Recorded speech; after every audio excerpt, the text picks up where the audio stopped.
church. I was born in an Orthodox priesthood Hindu family. I was born in a Hindu family to Brahmin priests. My grandfather, my great-grandfather, and my great-great-grandfather were Hindu priests.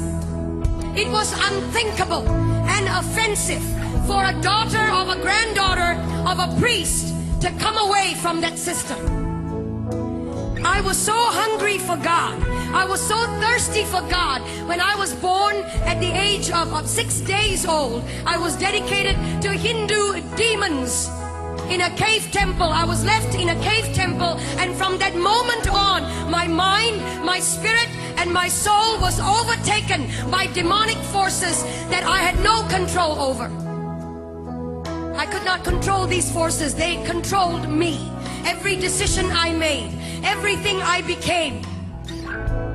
I began to learn to worship the names of over 2,000 gods. Over 2,000 gods by memory. It was required of me. It was required of the priesthood. And I, as an obedient daughter of a priest or granddaughter of a priest, I learned the names of 2,000 gods. At the age of 19 or 20, I was so hungry for God, but I did not know His name, where He was, who He is. And so I started a journey of pain and darkness. At the age, in my late teens, in 1920, I became discipled under a witch. And the reason I went into that was not to harm anyone, but to find God. Any which way at all. When you're hungry, you get desperate. And when you're desperate, you will do anything to find God. And so I went after Him.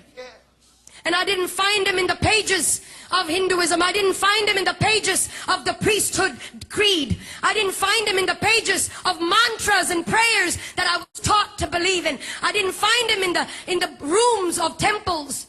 Huge temples. I would go into that and want to look for God. There was one time I was in southern India, and there was in this temple. I went in and I opened the curtain. There was a veil that divided the holy area from the rest of the public. Well, I couldn't wait. I had no authority to go into that area. Only a male priest could go in there. I opened the curtain, and there was a 10-foot idol. 12 arms, 12 faces, myriad number of eyes. He didn't see me. He couldn't hold me. He had eyes and could not see me. Years down the road, I was struck with a demonic pain in my body. From the top of my head to the tips of my feet, I would be in pain. Painkillers and suicide came the order of the day. I took painkillers every day, more than the required dose, just to knock myself out. And in my mind, it was one thought: if I ended my life, I would end the pain. And so I was sitting at the edge of my bed, possibly on the last day of my life on this planet. Sometimes, when it all looks lonely, you feel that nobody really cares.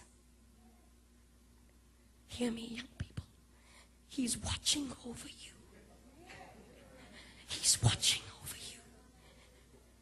And it may not be tangible, but He's over you. And He loves you. And He'll come through for you if you would just focus on Him and let the other stuff go. And I was sitting at the edge of my bed, frustrated, fed up. And I cried out like you have cried out. Jesus! I'd heard of that name when I was growing up. Christmas cards. Christian people that would come to my door and tell me, He died for you. And I would resist them and argue with them. Proud and arrogant of the priesthood that I belonged to. Ignorant. And when I cried out, Jesus, the presence of a holy God began to filter through that room.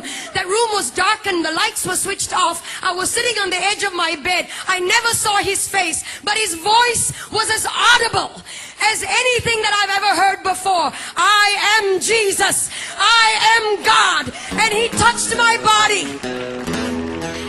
No doctor could cure the disease that was in my body. No doctor could heal me.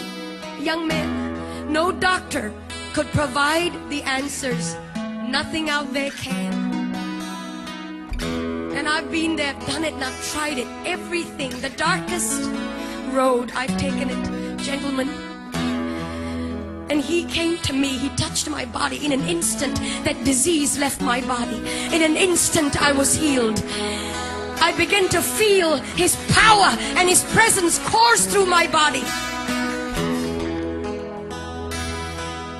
And then I went into this tiny church, about 50 people, and somebody up in front there looked a bit like this platform, and somebody up on this was talking about going into the water, that if you're baptized you become a new creature. Well, I didn't understand that either. I was wondering how water can make such a big difference. What's the big deal? We take showers every day. I went up to this preacher man and I said, will you put me in this water? Because everything and anything he wants me to do, I'm ready to do it. He has set me free. He has healed me. Anything and everything. No matter the price. No matter. And so they put me in that water. When I came out, legions of demonic influences broke free from me. And I was set free, church. And today, depression is going to go. Heart disease is going to flee. Jesus is in this house. He's here. And if you will shout.